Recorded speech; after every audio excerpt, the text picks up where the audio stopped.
Sorry, last one. So that would be a clip. If we was filming that, I've gone to the start and you're making weird fucking noises.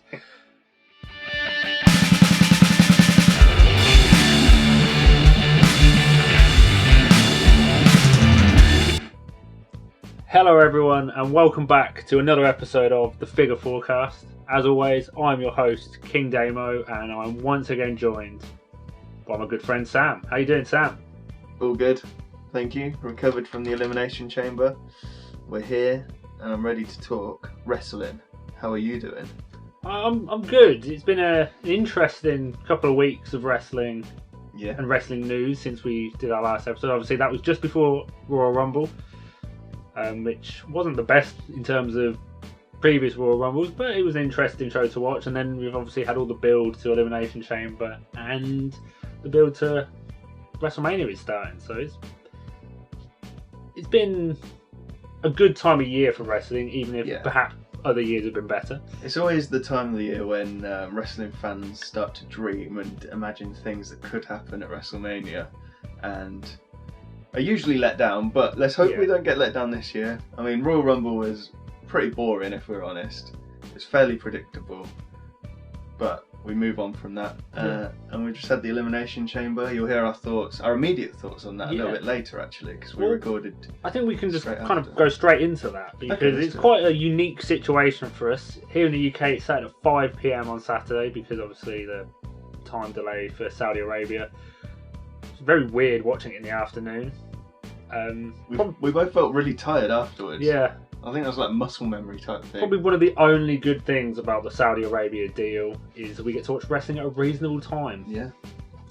But because of that, we decided to record just a few thoughts immediately afterwards. So we'll pass ourselves back to past us and give you our immediate thoughts to Elimination Chamber. Insert time travelling sound effect here. I'm just gonna put that in.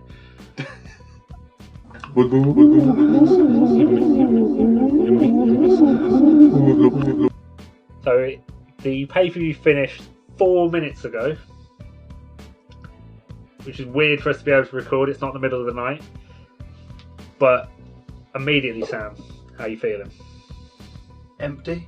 I don't know. Confused, I think, is probably the main feeling after that main event, the Elimination Chamber, where Lashley just disappeared with an injury. I don't get it. What are you thinking? I don't like the booking.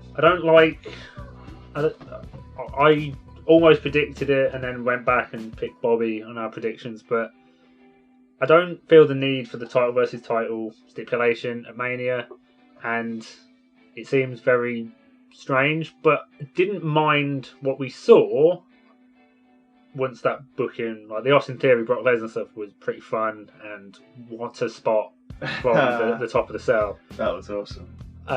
But yeah, the Bobby Lashley thing, we kind of thought he was going to come back out, and then he didn't, and then we kind of almost jokingly thought that Cody Rhodes was going to come out, and then that obviously didn't happen either, but it felt it's left me very confused, and maybe over the next few days we'll find out a little bit more. Maybe there'll be some answers on Raw this week. I think I'll hold judgment for now. See what happens this week, and then maybe we can pass judgment later in the week after the weekly shows.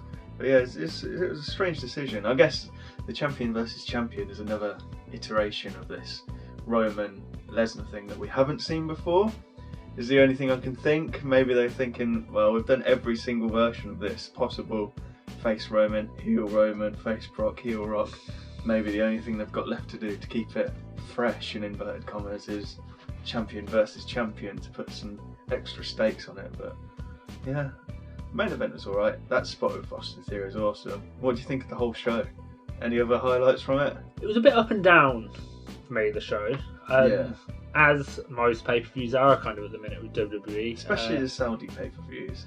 Yeah, there's always that aura of disappointment. They seem a bit watered down in a way. But I think a lot of the matches were good. The Women's Elimination Chamber was pretty good. Yeah.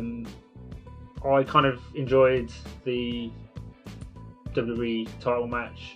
not WWE title match, the Universal title match. Although again, that felt very weird, like it was missing something. Yeah. I said when we was watching it that you normally there's something you expect from a Goldberg match, which is it's as if someone's playing a video game with unlimited finishes. That both men are just going to hit loads of finishes on each other, and someone's going to win.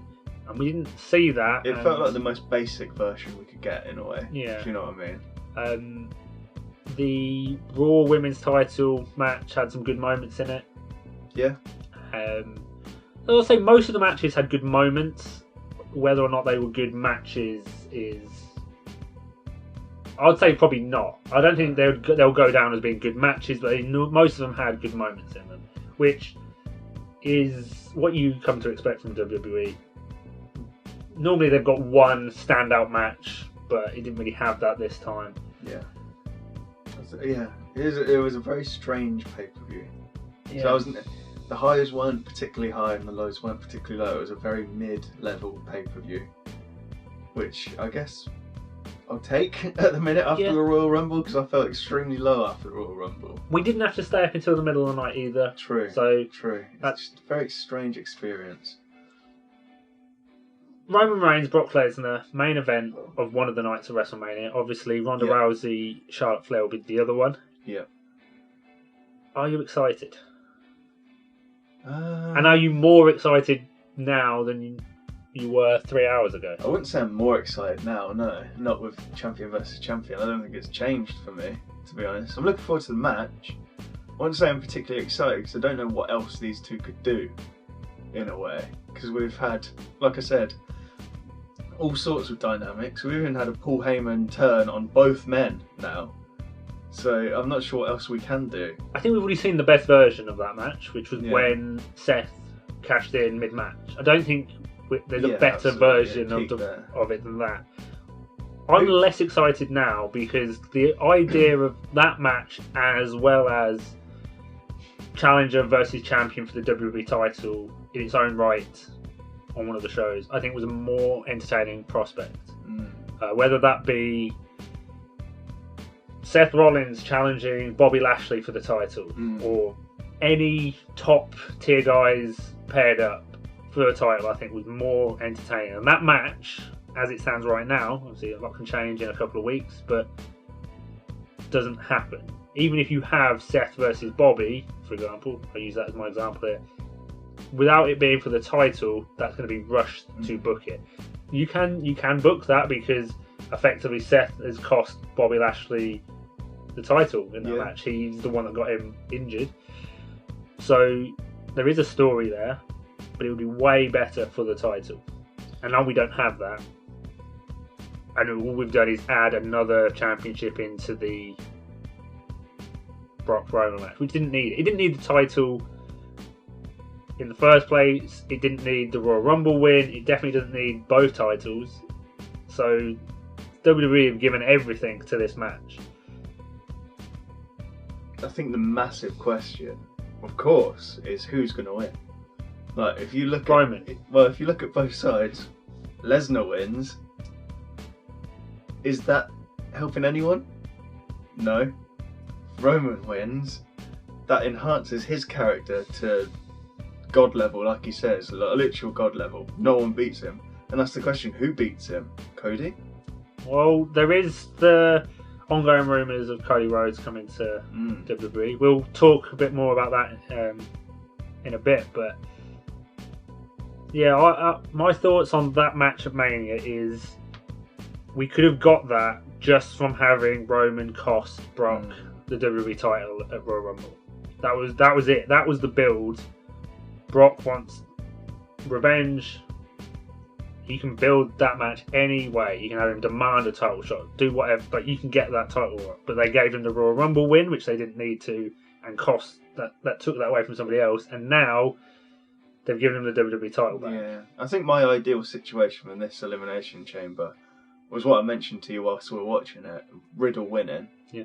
The Orton jealousy with that feud, and they're obviously going to split up at Mania anyway and have the match, I think, anyway. So why not put the title on the line? And it'll kind of be like that Jericho-Owens story, but done properly with the title. Yeah. I thought that would have been great, but confusion. The only thought is that we're going to have a unification title and have one world champion. And there's two different ways of looking at that, of that being a good idea or that being a bad idea. And I personally think it's a bad idea. I agree.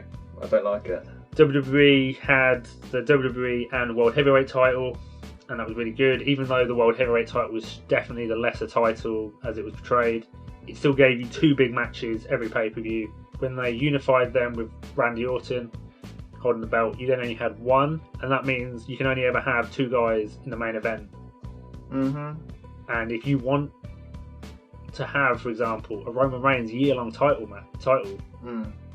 you can't do that if you only got one. Well, especially in WWE in its current form, you could absolutely do it in a functional wrestling company. You could have one world champion, but then you'll need your undercard titles to actually mean something, and WWE's don't mean anything.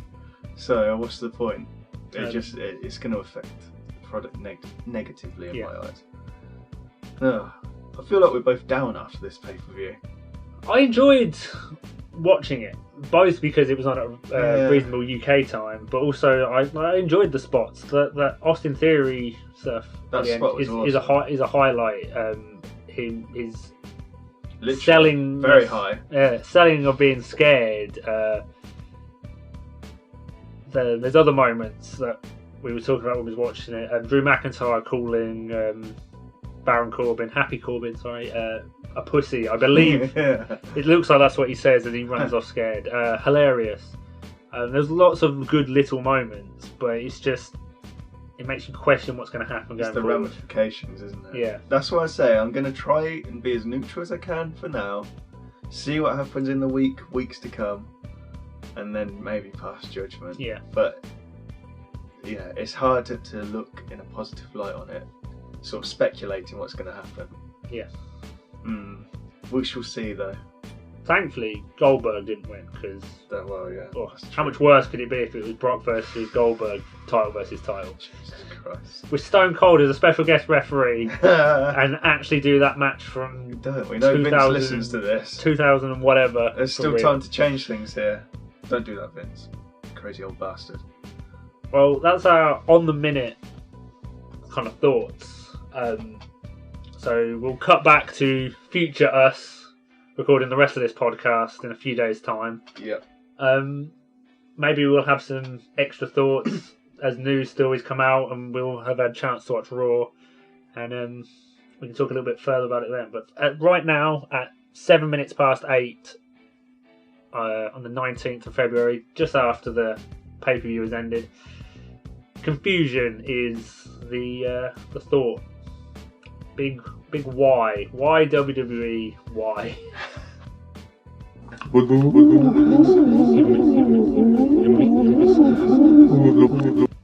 So those were our thoughts on Saturday. It's been a few days now. We've had Monday Night Raw, which kind of answered a couple of questions. There's also been some news stories which cleared up a couple of things.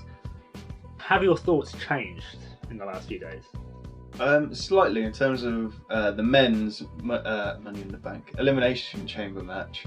We've learned obviously after the Elimination Chamber that Bobby Lashley has been injured for a little while. Yeah. And unfortunately he's going to miss WrestleMania because he's got to have surgery.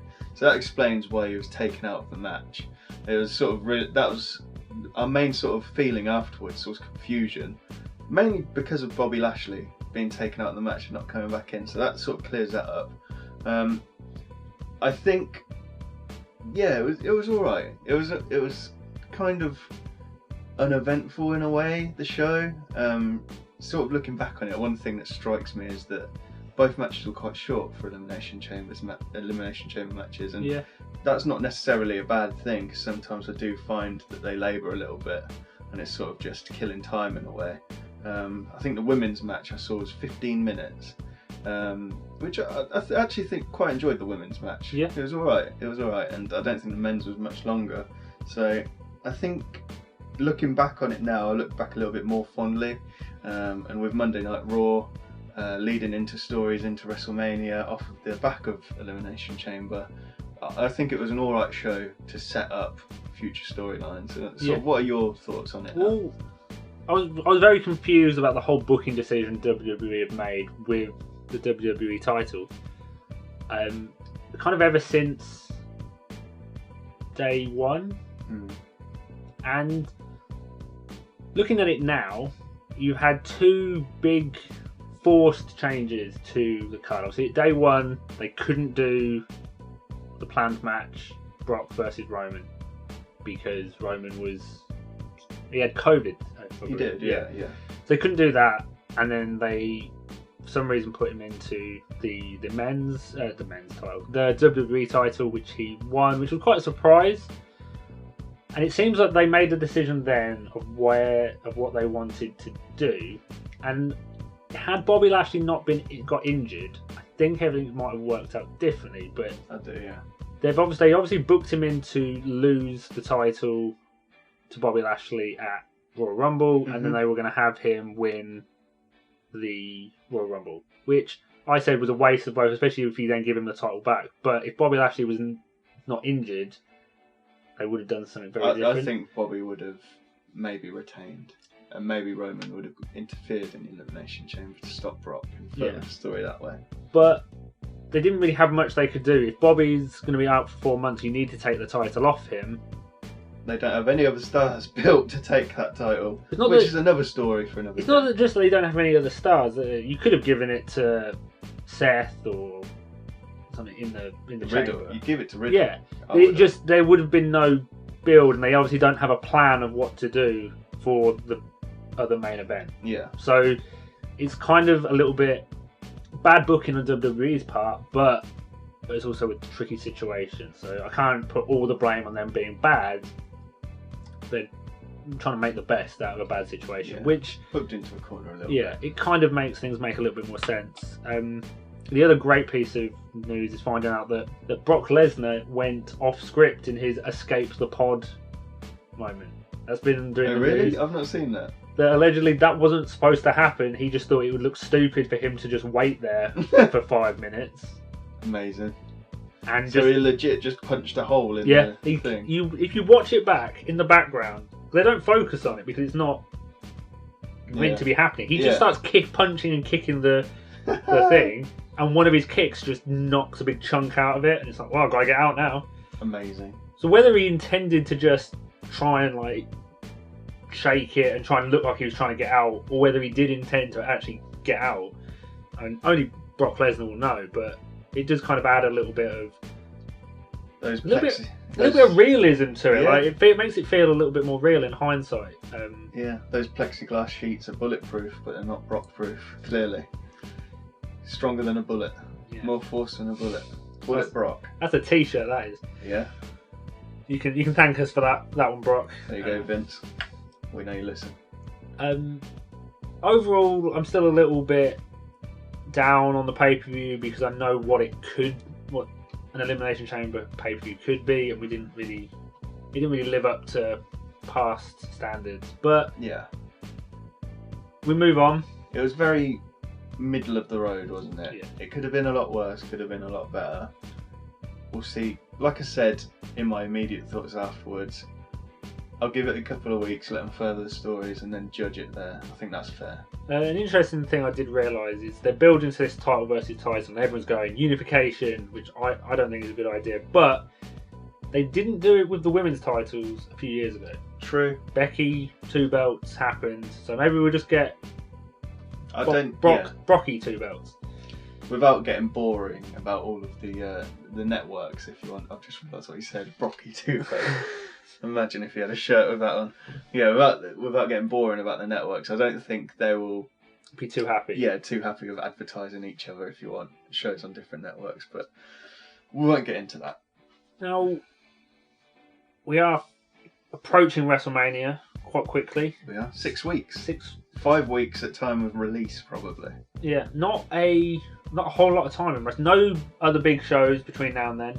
Just a few weekly series. I won't be expecting to see too much big action on the weekly shows just to try and avoid injuries and stuff. It's always the way. Yeah. Especially from many of the stars. You really don't want to have an injury a couple of weeks before WrestleMania of all time. Especially after losing Bobby Lashley. But we're starting to see some shape to the match cards. We are.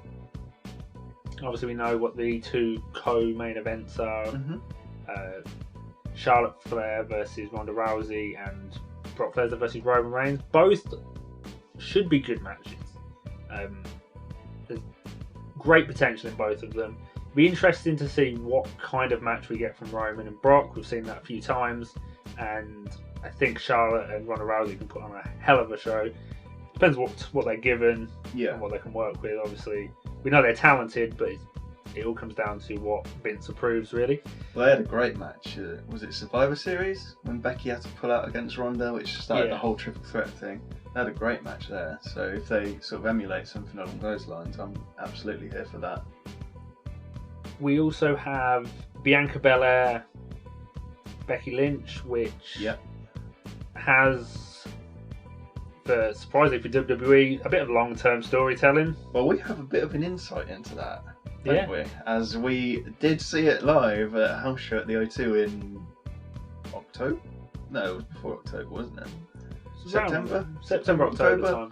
Yeah, and it was a good match. Yeah, I mean, we've seen them have 2 matches on pay-per-view for WWE. The now infamous SummerSlam match and was it Extreme Rules? I think they had a match. I think it must have been, And their Extreme Rules match was a bit lacking. That happened a couple of weeks after we saw them, so we know they can put on a really good match because that one on the house show was great. It was really good. A potential Mania caliber match could be incredible. There is story there. They've been alluding to it. Yep. On the weekly shows, so I'm kind of pumped for that. Sasha Banks versus Bianca Belair last year was one of the best shows. I wonder what Sasha's going to do at Mania. She's done nothing since her return. She's been injured? There's rumours of some Forbidden Door stuff. She tweeted something the other day, like thanking Vince with a door emoji. So interesting.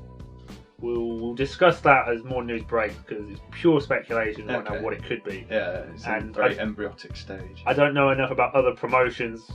I mean, I barely know a lot about AEW, but outside of that, I know even less to kind of guess what could be happening there. Okay, fair. I mean, one match that has been touted, if you want, rumoured, is, of course, Steve Austin coming back in Dallas, which I predicted before the Royal Rumble. Slightly wrong with him winning the Rumble, fair, but he's been sort of rumoured to face Kevin Owens.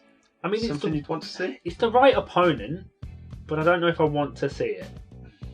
I feel it's that worry with a legend coming back of ruining their reputation. Like, Stone Cold is such an icon of the Attitude Era, and he was. I wouldn't say he was known for his work rate per se. He was more well known for his promos and those amazing segments he had with Vince, but he was still good in the ring and was a really good in-ring storyteller and stuff, and I just don't want it to be bad. Yeah, I don't think it will be bad, because if you remember, he actually had to change his style back in the day, because he pretty much snapped his neck, didn't he? So he very rarely sort of took any bumps, did anything crazy, so I feel like he could still do that style. In my head, I don't think it's going to be like a proper match, if you want. It's going to be booked in advance. I've got Kevin Owens coming out, dissing the Dallas crowd, and then Stone Cold coming down and kicking his ass, pretty much. Kind of thing. No, that's similar to what Undertaker and John Cena did a few years back. Or the NWO DX. Yeah, similar to that. I can see that, and it'd be a bit of a disappointment. It'd be a bit of a disappointment, but it's Mania. You kind of expect those kind of things. Like with the proposed celebrity match, there's rumours of 2. There is a rumour flying around of Johnny Knoxville versus Sami Zayn for the Intercontinental title. People are hating on that. I think that'd be brilliant. I think they're mainly because of it being for the Intercontinental title. The work rate title. Oh, bullshit, is it the work rate title anymore? Yeah, maybe 20, 30 years ago, the work rate title. What is it now? A bit of tin on a belt, pretty much. The other one being Logan Paul versus... Logan Paul and The Miz versus the Mysterios. Yeah. The Miz is just WWE's celebrity. Pretty much. It's made me laugh, the build for this match, because he's been going on about... Obviously, there's been the Cody rumours, and they've been linking that in. But that aside, he's been trying to find a tag partner to take on the Mysterio. It's kind of like, where did your last tag partner go, Miz? What happened to him? Yeah. But no, I'm not against Logan Paul being in it. I'm going to go with the same sentiment I said last year with a celebrity. You always expect to see a celebrity involvement at WrestleMania. Yeah. And it brings eyes onto the product. Whether they stick around, that's up to WWE to capitalise on. Yeah. But Logan Paul has a massive audience. He does. If he brings some of his fans to watch Mania and buy the network, that's good business for WWE. Hopefully he takes it seriously and puts in the effort like we got with Bad Bunny. Yeah. I think someone needs to point out to him where the hard cam is, because although his skull crushing finale looked good, I thought it had a lot. It looked like it had the force and dramaticism. He was pointing the wrong way, but. He's green, man. He's green. Yeah, like... He's got great fundamentals. No, I mean, at least they're booking him as a villain this time and not some sort of quasi babyface good guy like they did last year and everyone just booed him out the building. So that's something. I think it's quite funny the difference him and his brother have taken with their careers. Because both of them started doing the boxing thing. Yeah. His brother's tried to go like super legit. We won't get into that, but... And then I think it's funny that Logan Paul's gone, well, I can make a lot of money if I just pretend to get punched in the face. Yeah, exactly. Exactly. I know we're going to do a bit about Dominik later, but what are your sort of thoughts on him? Because have we gone past the stage where we go, oh, he's really good for this early stage of his career? Because he's been in WWE for 2 years now. Yeah, I always think, like, oh yeah, he's still young, and then realise that in terms of other wrestlers, he's not. Well, yeah, if I don't want to do the AEW comparison, but you've got people that are younger than him in AEW, like Jungle Boy, Sammy Guevara, and you say they're different level to them. MJF. We can do the WWE comparison. His dad started wrestling at 14. Well, yeah. Randy Orton was world champ at like 21 or something. Yeah. Well, what I said to you on Saturday was, at this stage of Rey's career, at 25, 26, he was in the storyline where he was unmasked on WCW. Yeah. Now, I'm not going to sort of pretend to be an expert of WCW back then, but I'd say he was at a much better level. Maybe it's not fair comparing him to a legend, but I think we're past that stage now where we go, oh yeah, he's great for such little experience. He just seems very watered down in a way. Like, anything on the mic that he says, it kind of sounds like he's reading and he doesn't mean it. I think he needs to go to NXT. Yeah, he's very vanilla. Yeah, I think he needs to go to NXT. That's what NXT is for, building the next generation of stars. And as bad as NXT 2.0 is in comparison to NXT 1, or NXT, not NXT 1. That was the game show. As bad as it is in comparison, it is making stars in a way. Yeah, like. Bron Breakker, as terrible as that name is, looks really good. I watched some of his stuff because they showed on Raw. They had the Dolph Ziggler stuff. So I went and watched the kind of match, and well, he is very much the next star that's going to. Yeah, he looks a big deal. Yeah, he is obviously that big guy kind of WWE type. Yeah, but it's given him that opportunity to get in front of a crowd. Develop his style and get good at it, and I think that's kind of what Dominik needs. Point of NXT. Yeah. Did you watch his stuff with Old Man Ciampa? Yeah, I quite enjoyed the tag match on Raw this week.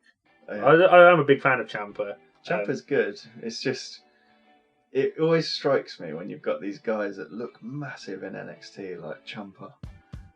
Obviously he's ripped, he's in amazing shape, and I could only ever imagine to be in that shape. But then he comes up to NXT, comes up to Raw or the main roster, and he's with these giants, and you think, actually, you're not that big, really, are you? You're ripped, but you're not that big. I always thought it was quite funny a few years ago when we had Stephen Amell come into WWE, because at the time he was playing superhero Green Arrow on a TV show, and on that show, he is really muscly. Yeah. He's really athletic. That is kind of the whole point of his character. And when you just watch that show, he looks bigger than a lot of the guys also on the show. And then he came into WWE and he was partnered up with Neville. Yeah, Neville. Against, at the time, Stardust and Wade Barrett. And it's like, he looks so small. Yeah. Like, and those guys were small WWE guys. Yeah, Stardust at the time was like you sort of saw him as one of the smaller ones. Yeah, exactly. Yeah, it really, you don't quite notice sometimes how big WWE guys are. Yeah. Until you get a comparison. Like 205 Live was the great one because 205 pounds is not a small man. No, exactly. Exactly. Like Buddy Murphy. Yeah. Huge. And Neville was on that as well. He's huge. It's crazy, really, isn't it? Yeah. You actually realise how big these guys are. It's nuts. Just going back to the celebrity thing. Anyone that is criticising celebrities at WrestleMania clearly aren't very well educated on WrestleMania or WWE, if you want. Because even in like the first 1, 2, 3 WrestleManias, celebrities were a huge part of it. Yeah. Gets eyes on it. People think, oh, actually, I quite like this. They'll watch the shows the weeks after WrestleMania, and that's how you get fans. I think as long as the celebrity takes it seriously and puts in the effort, no problem with it. Snooki? That's the kind of point you have a problem with. Kim Kardashian? I mean... Do you remember when she was on it? She was on it?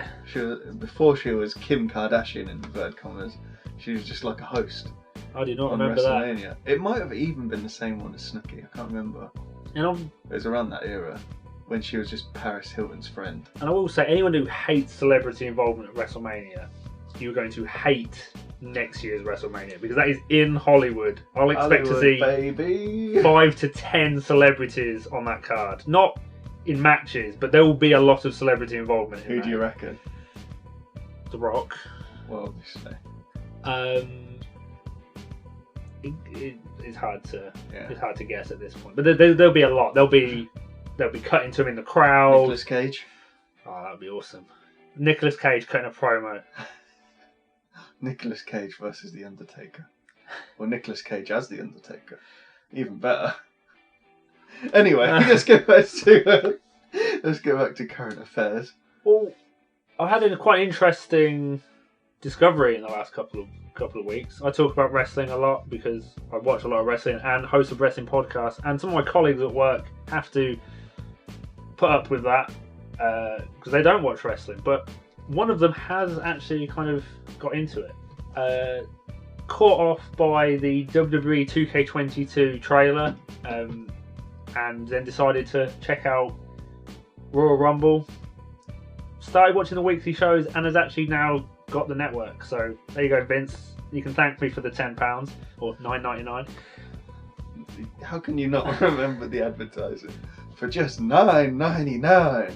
But it's been quite interesting to get a new opinion on wrestling. Someone whose eyes aren't blinded by nostalgia or like of how good it used to be. There's no rose-tinted glasses there. It's purely based on what it is, and kind of getting that opinion on things from a fresh face is quite interesting because I can see the things that definitely aren't working.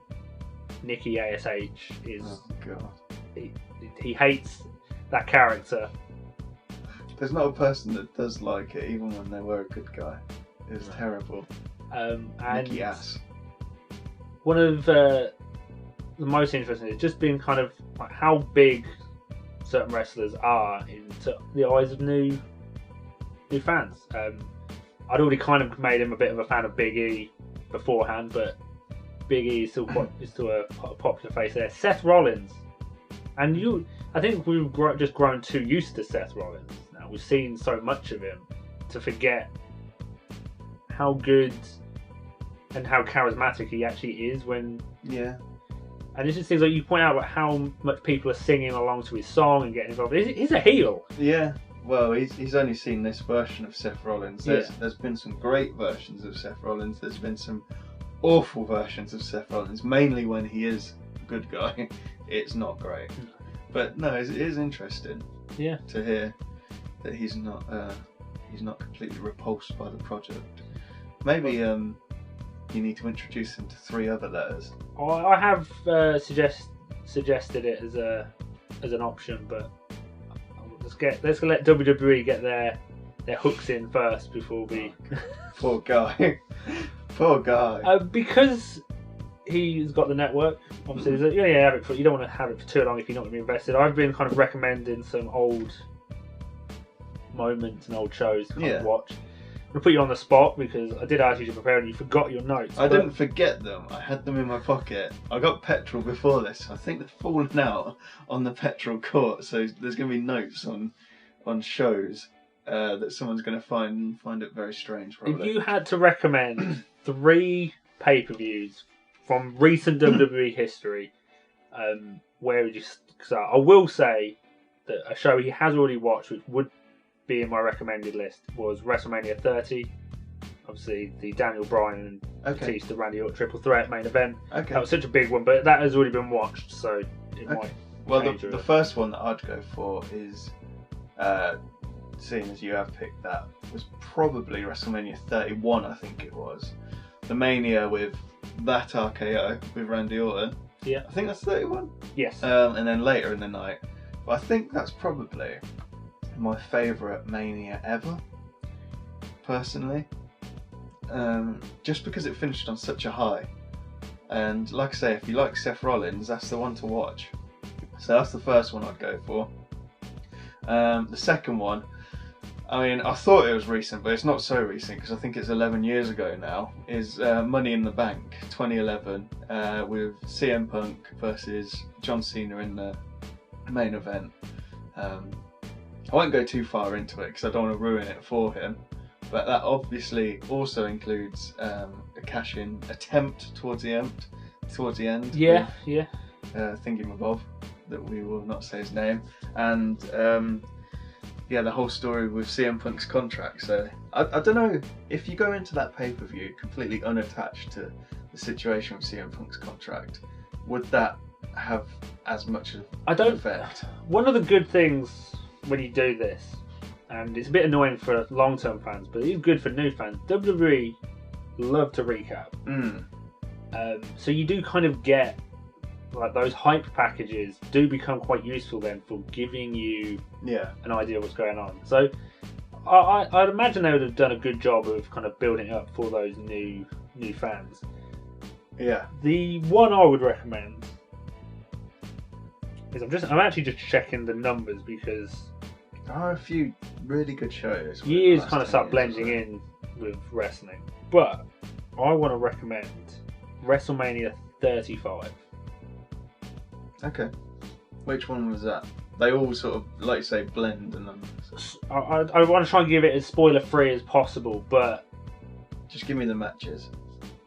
The one of the main events, I can't remember how they were doing it back then.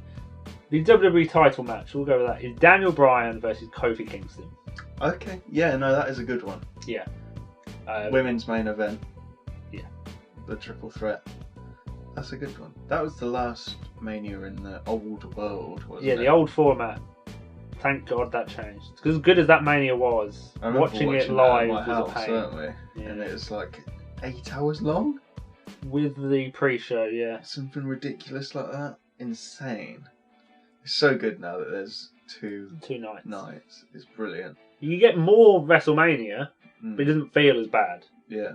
So yeah, definitely. More bite-sized. You got more to look forward to. You finish night one, if it's a good show like they have been, you're like, oh man, I can't wait to get some more of this. Yeah, even like the pandemic one, which was a bit of a weird Mania, but I remember watching the first night. Obviously, we was just chatting over Xbox Live, because we couldn't meet in person, but just kind of being excited, like we get to do this again tomorrow. Well, the end of the first night was the graveyard match, where it was called Boneyard match, wasn't it?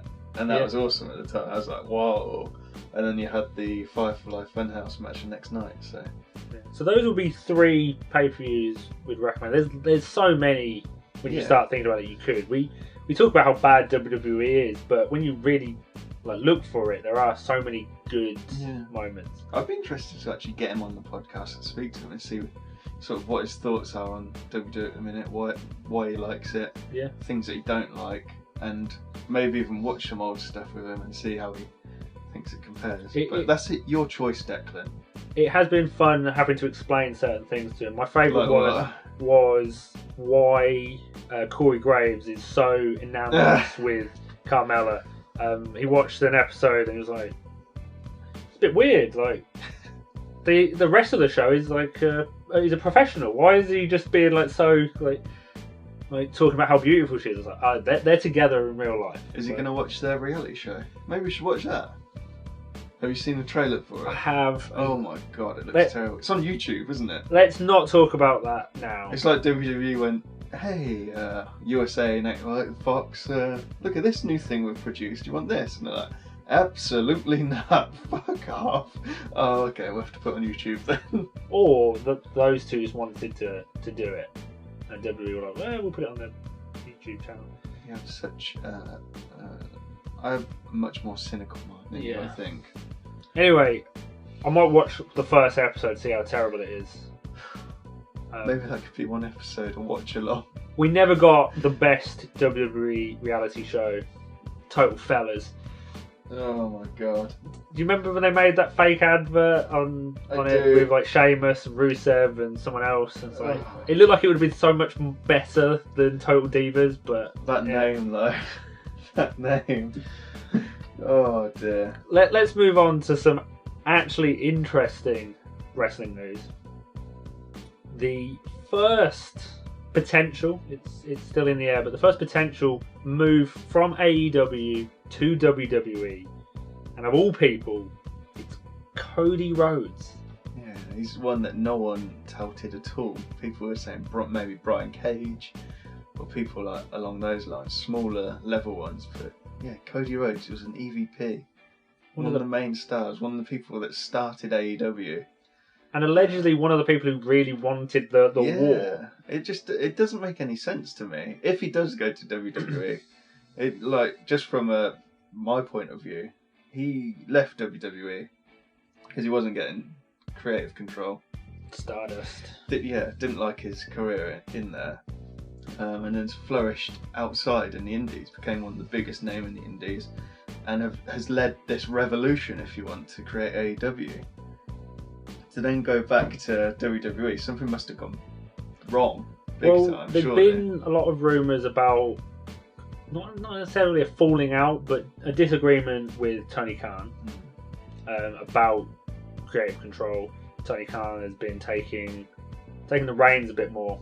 I'm not a huge AEW fan. I watch it here and there. I don't know if there's been a positive or negative effect on the product, but it was obviously something that Cody wasn't appreciated of, because regardless of where he goes, he has left AEW. That is confirmed. The move to WWE is quite interesting because they're obviously offering him something which is probably money that he can't get elsewhere, and you can't fault someone. He's got a family. Want to support them. Earn yourself some money. Absolutely. I can't see WWE. I was gonna say I can't see them mistreating him, but I can. But there's no benefit to them. Now WWE normally be like, well, you were big somewhere else. Like, we don't care about that. We're going to ignore that completely and not care about this. This is next level though. But this is different for the simple fact that how they treat Cody if he signs is a blueprint for every other AEW wrestler. And there will be AEW wrestlers who are in the fringes, not getting as much TV time as perhaps they want, not quite getting the stories they want, and they're happy to stay there. But if Cody goes to WWE and he gets a main event opportunity and he's getting big matches and getting to do all this stuff, then there's just that little bit of, ooh, well maybe if I went to WWE, I too could get that. Yeah. And as much as WWE want to be like, oh, we can do it all ourselves, we don't care, we're not going to take anyone from the indies anymore, we're going to grow everyone ourselves, they would be foolish to completely cut off, be like, we don't ever want someone from AEW. Yeah. So surely he's got to have a big moment. We've kind of discussed outside of the podcast some potential Mania opponents, including like Randy Orton to have that legacy storyline. Seth Rollins will be another good one because he's got the kind of story with Triple H, but unfortunately Triple H isn't really in a position to be wrestling. So there's a few options, and obviously that's just two things we came up with off the top of our head when the announcement was made. I think it could be good for both parties. It's not really that damaging for AEW, I don't think. I don't think so, because Cody obviously was a huge star, but he wasn't being positioned in the top stories. No. It's interesting. I don't have any really negative feelings towards it. I'm very interested to see what happens if he does go to WWE. A part of me does wonder, I wonder if this is a story, like him leaving, because Cody was doing this whole thing. It's like people were calling it a Codyverse. Weren't really sure what was happening with him, because he was coming out and saying to the fans, yeah, I'm a good guy, I'm not going to turn heel. But all the fans were booing him out of the building. Yeah. So it could fit into a story nicely there, but it doesn't seem that way because of the official statement from both parties. If it is, I get my wrestling terminology correct. If it is a work, I think so. Yeah. I can never remember off the top of my head what the difference between a work and a shoot. Shoot is real. Shoot's real. Work is still Let's not use those words. So neckbeards use that. You haven't got a neckbeard thing. No, I shave. Shave your neck. If it is, I will say, if it is a work and Mark, he turns up in a future AEW pay-per-view, all being like, "Oh, you thought I'd left." Yeah. I mean, he won't say it like that, obviously. But I had you.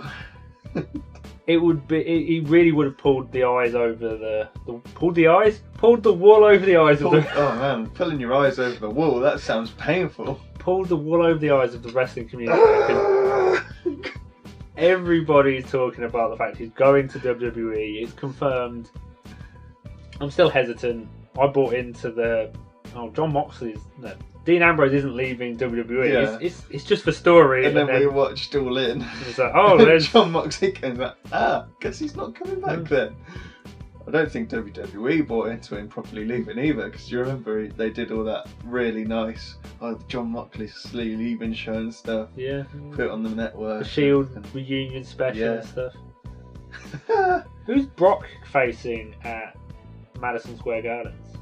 Is that next week? Week after, I think. Is it SmackDown? I don't know what it is. They announced that he had a title match there, and that's all I know.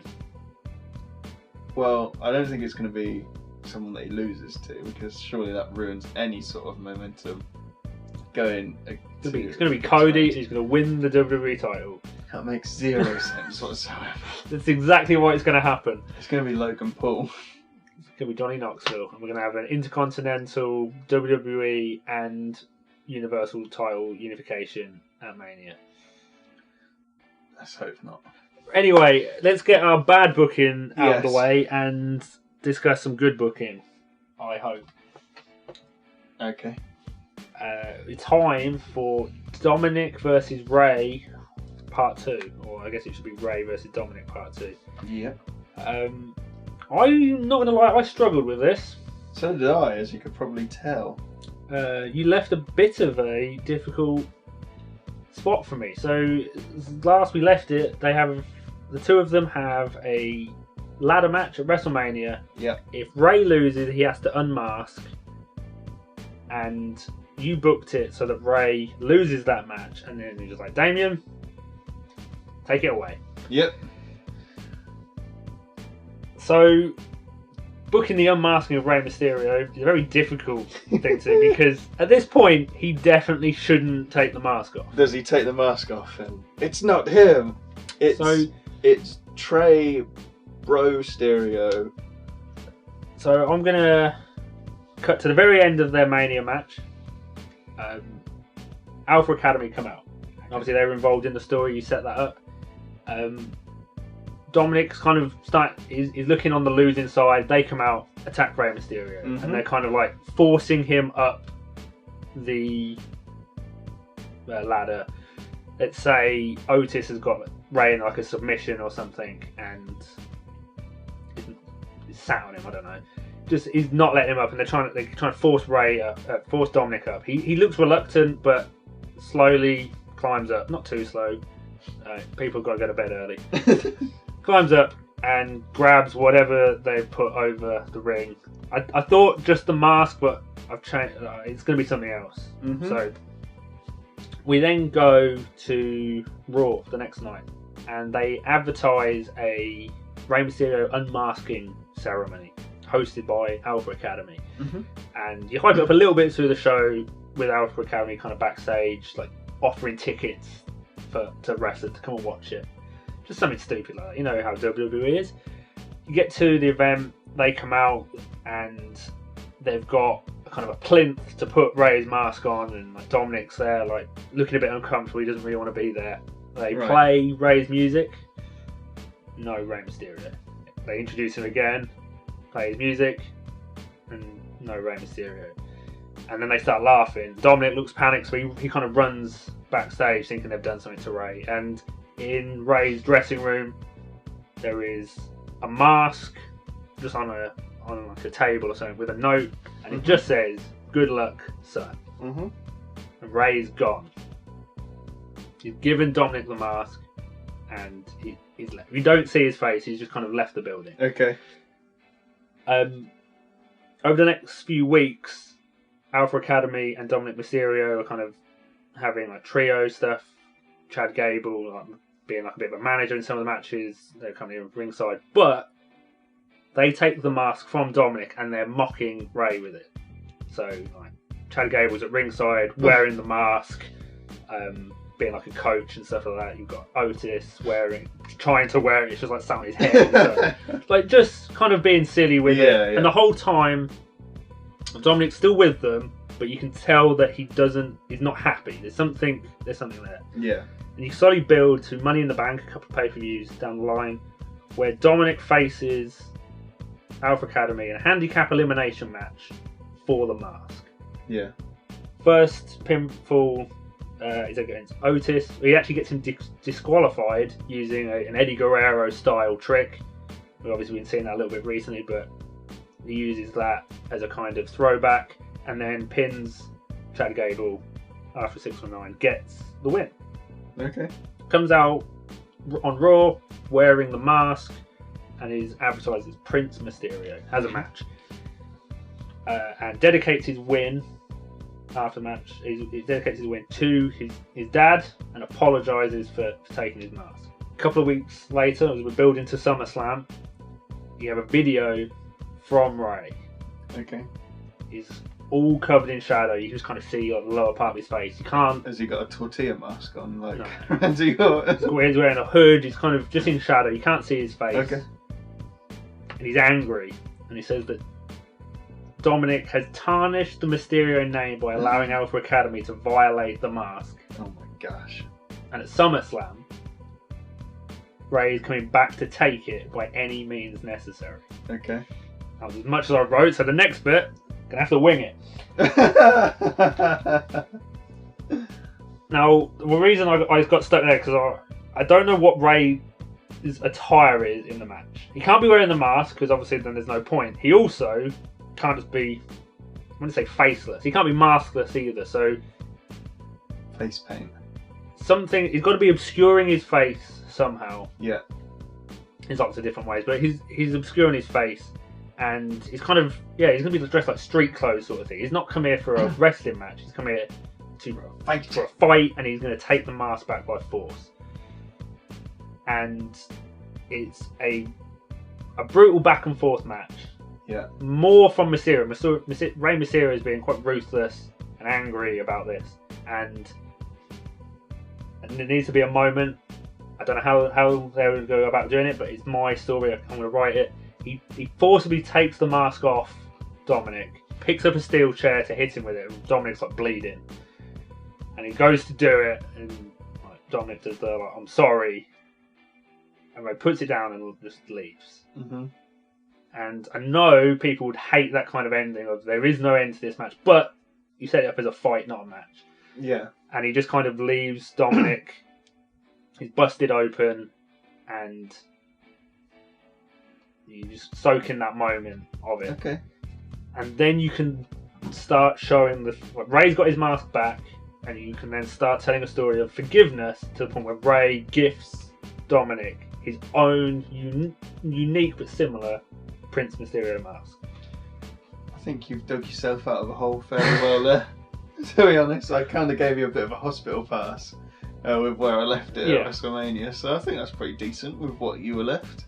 I'm hoping that works. I think it's good. There's a couple of things I wanted to accomplish there. I wanted an angry Rey Mysterio. I wanted a little bit of like ferociousness from him, and to kind of have the story father on son, but also end it in a way that all is forgiven, sort of thing. Like, yeah, no, I like that. I think that'd be. So the heels in it is always Alpha Academy. Dominik's kind of misled by them, and then Rey gets angry about what's happened, but you build back. You never know. A similar story could happen, but with Miz and Logan Paul. Yeah, maybe. Who knows? It would work in kind of the same way. You could do a similar sort of thing. But yeah, Logan Paul wearing a Rey Mysterio mask, fuck. People would hate him as well. Absolutely. And that's what you'd want. Yeah, exactly. So, I did realise during this that writing for WWE would be really hard, and I didn't have Vince in my ear going, "That's terrible." I just had me in my ear going, "That's terrible." Yeah. So, if you liked my booking, please let me know. I would be quite happy to know what anyone's thoughts were on it. I think we should leave the booking ideas for a little while. Yeah, I think so. I think everyone else would agree. I don't know if you want any feedback. Don't give me any feedback. I don't want it. And hopefully we'll do something else fun next episode. I think based on the time frame of when the next episode might be coming out, it will be just after the new WWE video game. Yes. So we'll advertise it now. Let's advertise our next episode right at the end here. I think we'll do an episode around WWE games, unless of course some huge wrestling news happens, which you never know. I think that'll be our next episode. We'll have a little bit of a past and present kind of look at games. Yeah. As it is wrestling related, but it's a little bit different, and a little bit of variety is always a good thing. Yeah, absolutely. I'm looking forward to it. It should be a good game by all accounts, and it can't be much worse than 2K20. 20 was the last one, which was kind of broken, and that's an understatement. Being kind, yeah. I think that's everything this week. That's a wrap. Yeah. So we'll have things out on socials about new episodes and things like that, but I'll drop those all in a moment, and you can leave us any feedback you have, and we hope you tune in next time. Thanks for listening. See you next time around. Declan. As always, you can follow us on Twitter at Figure4UK, follow us on Facebook at The Figure Forecast, and check out our YouTube channel searching The Figure Forecast.